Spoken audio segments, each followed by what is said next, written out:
So after the feeding of the 5,000 men, 5,000 women and kids, about 15,000 of human beings on the mountain, with 2 fish and 5 loaves of bread, that miracle shook the ground, shook the earth. The people were satisfied, and they saw the glory of Jesus. And after that, Jesus walked on water. My gosh, first he fed the 5,000 men, 5,000 women and kids, 15,000. He fed 15,000 people from 2 fish and 5 loaves of bread. Can you imagine that? And right after that, he walked on water. Mark chapter 6, verse 41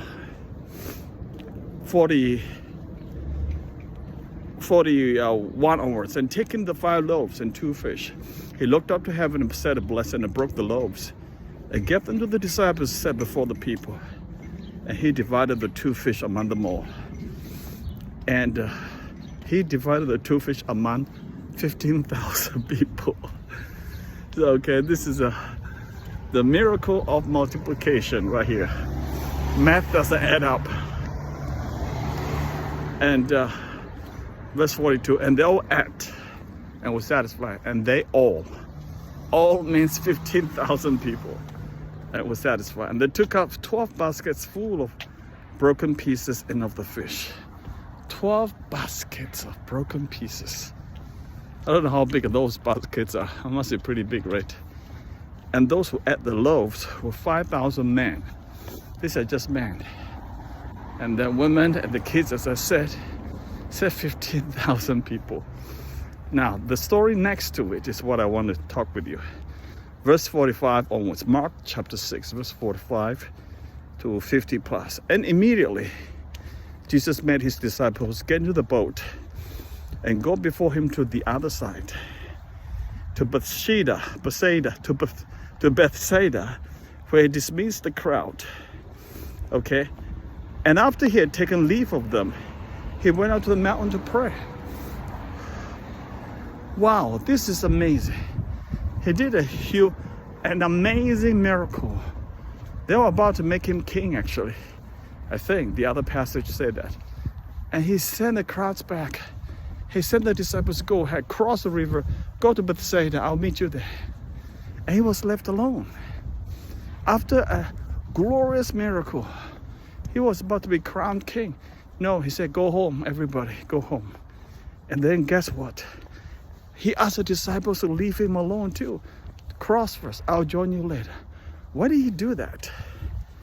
Because verse 46 tells us why. And after he had taken leave of them, he went out to the mountain to pray. That's what he wanted to do. He wanted to pray alone. He wants to talk with God, his Father. Such intimate relationship. He's expressed his love and intimate relationship with us as his bride. Jesus has created multiple ways to express his love and intimacy with us, including husband and wife relationship. And beyond that, you could say safely theology that husband and wife relationship on earth is a type unto the ultimate husband and wife relationship, which is Christ and the church. Not 1 to 1, it was 1 to billions and billions and trillions of people. Okay? So that's what it is. It is so amazing. You know, Jesus went up to the mountain to pray. How important prayer is. He doesn't go around and bask in the glory after the humongous, glorious miracle of feeding 15,000 people from 2 loaves, 5 loaves of bread and 2 fish. You're right? He just, instead of basking and talking about it, he went out to the mountain alone to pray. Alone to pray. He didn't even pray with his disciples, but he was left alone to pray. Why is that? You know, personal, lonely prayer with God. It's very, very powerful. I just pray that I can pray longer and harder. Now, verse 47, when evening came, the boat was out on the sea and he was alone on the land. And he saw that they were making headway painfully, for the wind was against them. At about fourth watch of the night, there's 3 a.m. to 6 a.m. in the morning. 3 o'clock in the morning to 6, it's still very dark. At fourth watch of the night, he came to them walking on the sea. Did you see that? Did you hear that? Jesus came to the disciples in the boat, which is being rocked by all this wind storm. And Jesus walked on water. Jesus walked on the sea. Whoa, walking on the sea towards them. And it was 3 to 6 in the morning, dark. And so walking on the sea towards them, he meant to pass by them. He meant to pass by them. But when they saw him walking on the sea, they thought it was a ghost and cried out. For they all saw him and were terrified. When they saw him, he meant to pass by them. Why? Why did he do that? And they screamed, thought it was a ghost. And then he immediately spoke to them. It is, take heart. It is I. Do not be afraid. Take heart, don't be afraid, it's me. And he got into the boat and the wind ceased. And they were utterly astounded. And they did not understand about the loaves, but their hearts were hardened. So they were so frightened. And Jesus told them, take heart, it is I. Don't be afraid.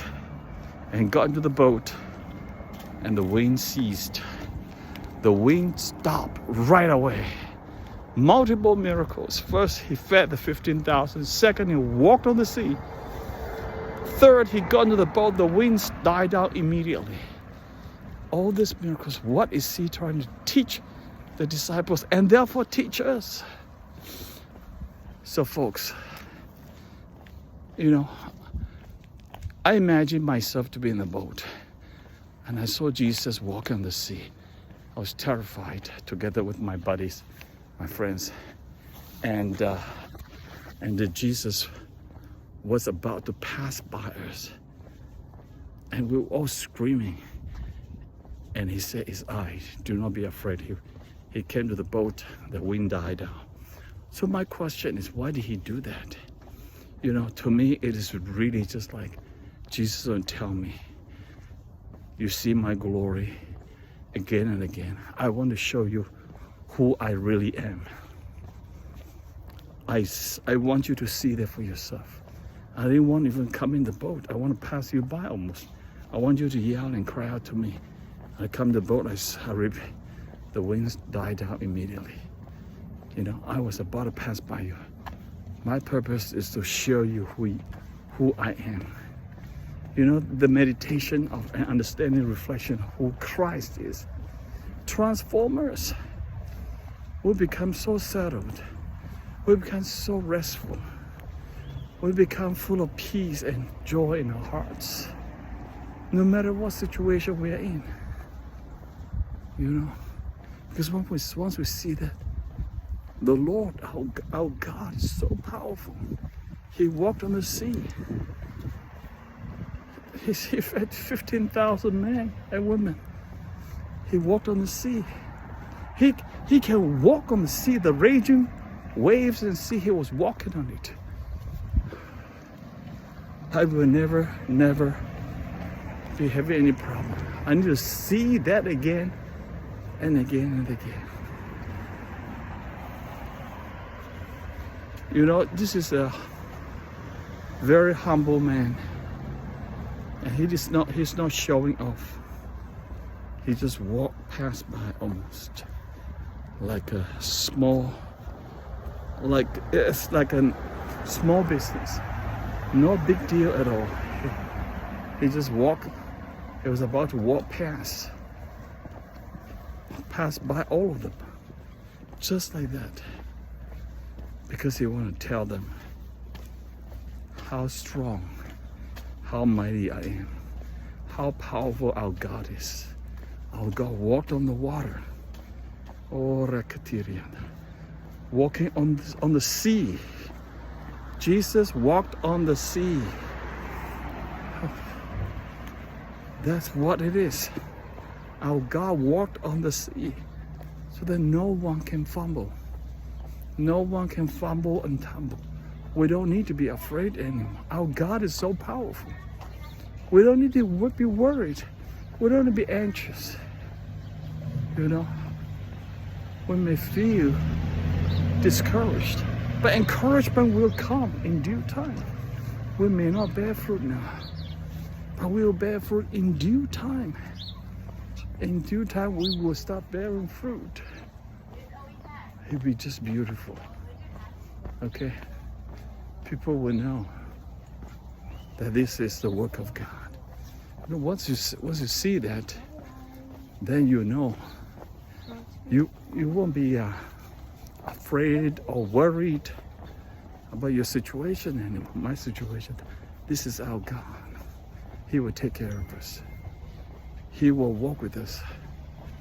He will protect us and lead us. That's our God. Amen.